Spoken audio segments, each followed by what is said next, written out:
Hello, Dr. Caitlin here. We are going to go over scapular circles. I like to prescribe this movement for anybody with shoulder pain or who just doesn't have very good control of their shoulder movement, and the scapula plays a huge role in that. It's not something that we normally work on, so this may be pretty difficult for most of you, so just kind of work through it as slow as you can.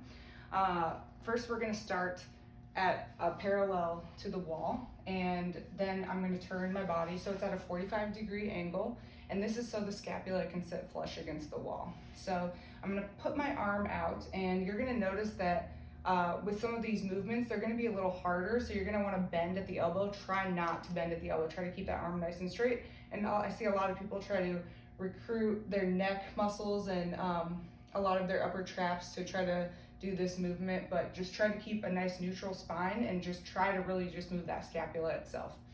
Again, easier said than done, but we're gonna work on it. All right, so we're gonna go through the different motions that the scapula does. So there's some elevation, and that's just gonna be moving up towards the ceiling. There's protraction, or the scapula is gonna kind of move along the rib cage and help push the arm out. And then there's depression, and that's going to be the scapula moving down on the rib cage. And then there's retraction, the scapula moving in close towards the other scapula. So I'm going to go over that again. So you have elevation, protraction, depression, retraction.